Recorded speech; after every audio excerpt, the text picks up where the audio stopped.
The 1995 Mortal Kombat movie defied the odds in the realm of video game adaptations and became a beloved cult classic among the fans of the games.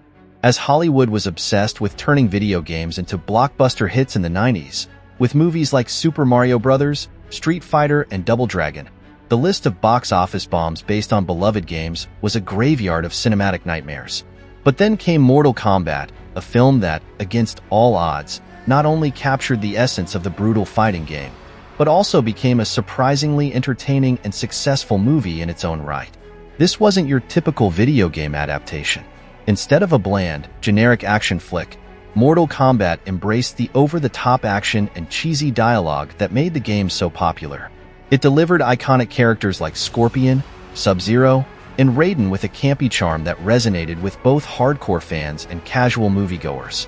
But how did this film rise above the wave of disastrous video game adaptations that plagued the 90s? What were the secrets behind its enduring success? In this three-part series, we'll explore the behind-the-scenes secrets, the casting choices that made or broke the film, and the cultural impact of Mortal Kombat's unique blend of martial arts, mysticism, and over-the-top action. So summon your inner warrior and get ready to test your might as we dive deep into this classic adaptation. But before we begin, a usual warning of major spoilers is on the table, so be prepared for what's coming. It has begun!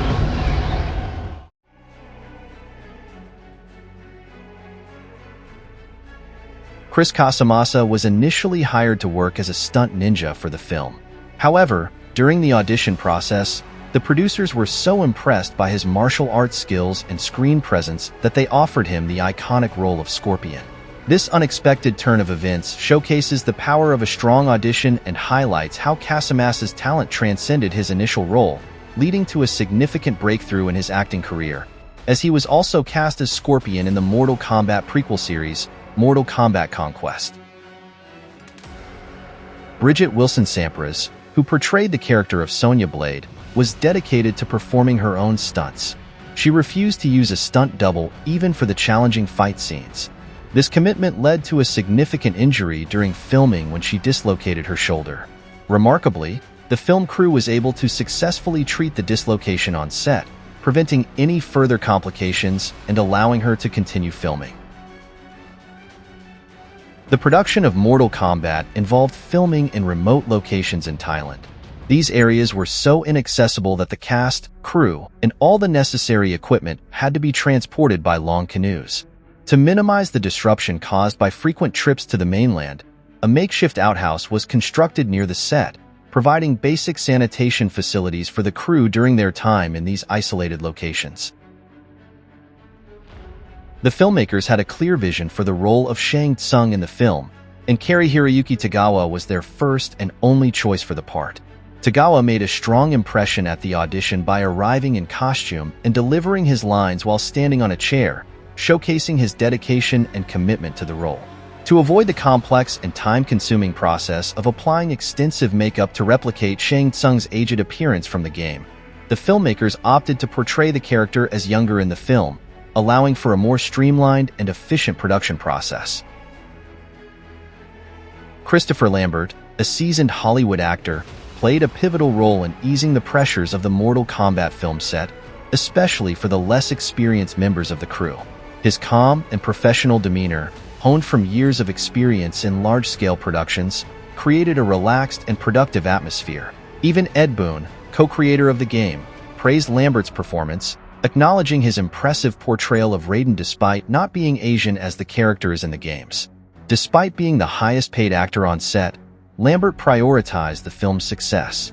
Since Lambert was the most expensive actor on set, the production could only afford him for a few weeks, and his contract initially only required him to film close-ups in Los Angeles. However, he insisted on traveling to Thailand to shoot on location, even though it meant working for no extra pay. And he even went the extra mile by personally paying for the wrap party, showcasing his dedication to the project and his genuine camaraderie with the cast and crew. Ed Boon, the co-creator of the original Mortal Kombat video game, not only helped bring the iconic fighting game to life, but also lent his voice to one of its most recognizable characters. He provided the voice of Scorpion, bringing the character's signature catchphrase, "Get over here!" to the big screen. And Christopher Lambert also lent his voice to the character of Raiden in the French-dubbed version of the movie. François Petit, the actor who portrayed Sub-Zero, was the most highly skilled martial artist on the set. He holds an impressive background in martial arts, with an 8th-degree black belt in Gashindo Jiu-Jitsu and a 7th-degree black belt in Karate-Do. The role of Johnny Cage was originally offered to Jean-Claude Van Damme. However, Van Damme declined the role to star in the film adaptation of Street Fighter. Interestingly, the original design for Johnny Cage was a direct lift from Van Damme's appearance in his movie Bloodsport, and the Mortal Kombat game was initially envisioned as a gritty take on Street Fighter starring Van Damme as the central character. However, Van Damme either declined the offer or it never reached him, and the project evolved into Mortal Kombat as we know it today.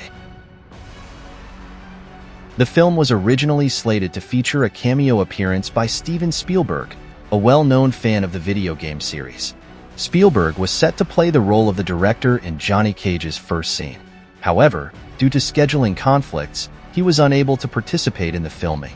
Despite his absence, the character of the director in that scene bears a striking resemblance to Spielberg, serving as a subtle tribute to the renowned filmmaker and his intended involvement in the project.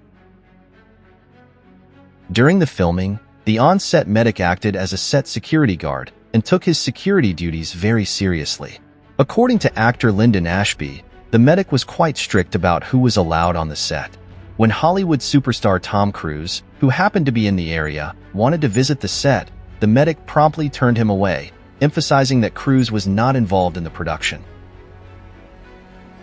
Christopher Lambert is actually a passionate gamer in real life. He has expressed his love for video games on multiple occasions and has even participated in gaming events and conventions.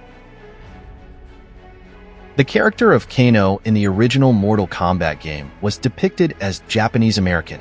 However, Ed Boon and John Tobias, the creators of the game, were so impressed with Trevor Goddard's portrayal of the character in the film that they decided to retcon Kano's backstory. They mistakenly believed Goddard was Australian based on his accent, which they, and many viewers, assumed was Australian. In reality, Goddard had a Cockney accent and was born in England. Despite this, Goddard played along with the misconception, claiming to be of Australian descent. This unexpected turn of events demonstrates the surprising impact the film had on the game's canon and highlights the fascinating interplay between the video game and its cinematic adaptation. Paul W.S. Anderson, who was then a first-time action director for the Mortal Kombat film, initially approached the fight choreography with a conventional approach. He filmed the first fight sequence in long, continuous wide shots, requiring the actors to perform the entire fight without any cuts. This proved to be incredibly demanding, exhausting the actors. Robin Shaw then shared a crucial piece of filmmaking knowledge with Anderson, advising him that action scenes are typically filmed with a combination of wide shots, which are generally used for only a few seconds, whereas the rest of the scenes are filmed as series of short close-up shots. This made the filming of the fight scenes easier after Anderson realized his mistake. The producers of Mortal Kombat encountered significant resistance when seeking a label to produce the soundtrack.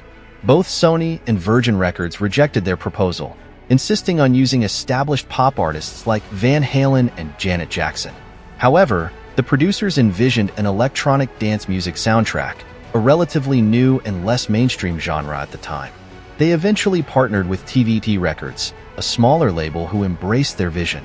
This unconventional choice proved successful, as the Mortal Kombat soundtrack went platinum in less than 2 weeks, becoming the first platinum-selling electronic dance soundtrack record in history. Robin Shaw initially turned down the opportunity to audition for the role of Liu Kang because he assumed he would be cast as a stereotypical Asian villain. However, his agent convinced him to reconsider, and after several auditions, Shaw was cast as Liu Kang. Despite its intense action sequences, the movie saw surprisingly few major on-set injuries. Most injuries were minor, consisting mainly of bruises and some broken ribs. However, one of the most serious injuries occurred during a fight scene between Lyndon Ashby and Chris Casamassa. Although Ashby initially requested a stunt double, he was persuaded by Robin Shaw to perform the fight himself, believing it would enhance the scene's authenticity. But despite wearing protective padding, Ashby suffered a painful kidney injury when Casamass's kick landed in between them. The impact was so severe that Ashby urinated blood after that. And this concludes our first dive into the behind-the-scenes secrets of this film. We've uncovered some surprising revelations about the casting process, the grueling training regimens, and the innovative ideas that brought this iconic video game to life. But we're only getting started. In Part 2 of this series, we'll delve even deeper, revealing more shocking trivia, intriguing facts, and perhaps a few forgotten secrets that you will enjoy learning about. So stay tuned for the next installment where we'll uncover the true depths of this flick. And if you like this video, please consider giving it a thumbs up and subscribe to our channel to stay up to date with our future uploads. And share this video with your friends so they can enjoy learning about our fun facts. Your support means everything to us and helps our channel to grow and reach more people. This allows us to create more amazing content and bring you even more intriguing videos. So thank you for being part of our community. And until next time, thanks for watching, stay sharp, and we'll see you in Part 2.